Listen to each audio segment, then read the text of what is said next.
নমস্কার বন্ধুরা। বেগুন ভাজতে আর এক ফোঁটাও তেল লাগবে না। একদমই ঠিকই শুনেছ, কোনো রকম তেল ছাড়াই সম্পূর্ণ বিনা তেলে একদম বানিয়ে নাও মুচমুচে বেগুন ভাজা। যেরকম এখানে আওয়াজ শুনছো একদমই ঠিক, কোনো রকম তেল ছাড়াই এই বেগুনগুলো ভাজা হয়েছে। আর একদম মুচমুচে যেমন হয়, খেতেও হবে কিন্তু একদম দুর্দান্ত স্বাদ। তো কিভাবে একদম পারফেক্ট তেল ছাড়া বেগুন ভাজা করতে হবে, তার জন্য ভিডিওটা একদম শেষ পর্যন্ত দেখার অনুরোধ রইল। বেগুন ভাজা বানানোর জন্য এখানে দুটো বেগুন আমি দেখো এরকম গোল গোল করে কেটে নিয়েছি। একটু লম্বা ধরনের বেগুনগুলো নেবে, এরকম গোল গোল করে কেটে নেবে। আর বেগুনের মধ্যে প্রথমে হলুদের গুঁড়ো দিয়ে দিলাম, তারপরে অল্প কাশ্মীরি লাল লঙ্কার গুঁড়ো দিলাম, তারপরে দিয়ে দিচ্ছি দেখো একটু গরম মশলার গুঁড়ো। একটু গরম মশলার গুঁড়ো অবশ্যই দেবে, খেতে খুব ভালো লাগবে এভাবে বেগুন ভাজলে। আর একটু গোলমরিচের গুঁড়ো আমি দিয়ে দিলাম। তারপরে খুব সামান্য লবণ দিলাম, মানে স্বাদ মতো লবণ এখানে অ্যাড করলাম। আর দেখো খুব সামান্য জল দিচ্ছি, যেহেতু বেগুন আমি কাটার পর আর ধুইনি, মানে গোটা থাকা অবস্থায় ধুয়ে নিয়েছিলাম, তবে জলটা মুছে নিয়েছিলাম। কাটার পর আর ধুইনি, তাই খুব সামান্য জল দিয়ে সমস্ত মশলা মাখিয়ে নিলাম। আর এইভাবে মশলা মাখালে মশলা কিন্তু খুব ভালোভাবে লেগে যাবে। একদম এক ফোঁটা দু ফোঁটা জল দেবে। এদিকে একটা বাটিতে আমি ডিমের সাদা অংশ নিয়েছি, আর একটা প্লেটের মধ্যে নিয়েছি চালের গুঁড়ি। নর্মালি সিদ্ধ চালের গুঁড়ি এখানে আমি ব্যবহার করছি। তো ডিম দেখে যাদের মনে হচ্ছে যে ডিম কেন ব্যবহার করা হচ্ছে, ডিম ছাড়াও কিন্তু করা যাবে। দুভাবেই দেখাবো, যারা ডিম খাওয়া না ডিম ছাড়াও বানাতে পারবে।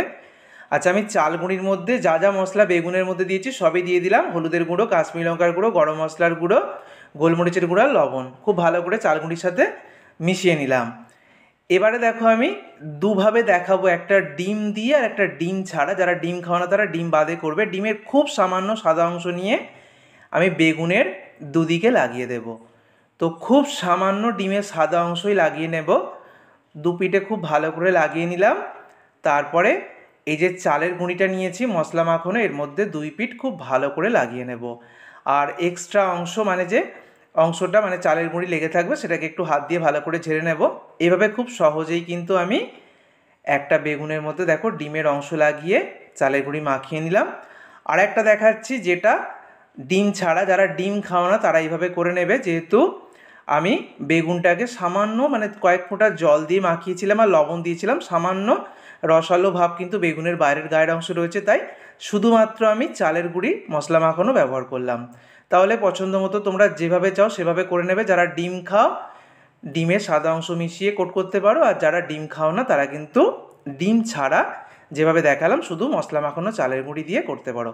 এবার আগেই বলেছি কোনো রকম তেল ছাড়া বানাবো। তো এখানে আমি ননস্টিকের ফ্রাইং প্যান নিয়েছি, তার মধ্যে খুব সামান্য জলের ছিটে দিলাম প্রথমে, তারপরে সমস্ত মশলা মাখানো বেগুনগুলো দিয়ে দিয়েছি। আর আরও একটু আমি এখানে জলের ছিটে দিয়ে দিলাম। তারপরে আমি ঢাকনা দিয়ে ঢেকে দিলাম। একদম লো টু মিডিয়াম ফ্লেমে আমি 4 মিনিট ধরে বেগুনটাকে ভাজতে দিয়েছিলাম। তো বেগুনটা দেখো নিচের পিঠটা খুব সুন্দরভাবে হয়ে গেছে। আমি আওয়াজ করে দেখিয়ে দিচ্ছি, দেখো একদম ক্রিস্পি রয়েছে, একদম মুচমুচে হয়ে গেছে, দেখতেই পাচ্ছ। তো প্রত্যেকটা বেগুনকেই উল্টিয়ে দেব। নিচের দিকটা ভাজা হয়ে গেছে। 4 মিনিট একদম লো ফ্লেমেও করতে পারো, আমি লো টু মিডিয়ামে একদম ছোটো যে ওভেনটা হয় তার মধ্যে লো টু মিডিয়াম ফ্লেমে করেছি।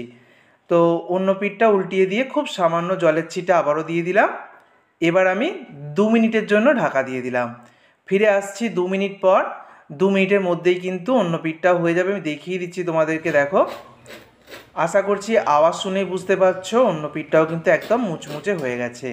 এইভাবে বেগুন ভাজলে বেগুন ভাজা যেমন মুচমুচে হবে, দুর্দান্ত স্বাদ হবে। তো এইভাবে সম্পূর্ণ বিনা তেলে তোমরা খেতে পারো। যারা একদম তেল খাও না, ডায়েট করছো, অথবা তেল খাওয়া যাদের মানা বা তেল পছন্দ করো না, তারা এইভাবে করতে পারো। আর যারা চাও খুব সামান্য তেল এইভাবে করে, মানে সর্ষের তেল বেগুন ভাজা হয়ে যাওয়ার পর উপর থেকে লাগিয়ে দেবে। 2 পিঠে লাগিয়ে দিয়েছি খুব সামান্য। আবারও বলছি একদম সম্পূর্ণ বিনা তেলেই কিন্তু আমি দেখিয়েছি, তারপরে কিন্তু তেল লাগিয়েছি সামান্য সর্ষের তেল।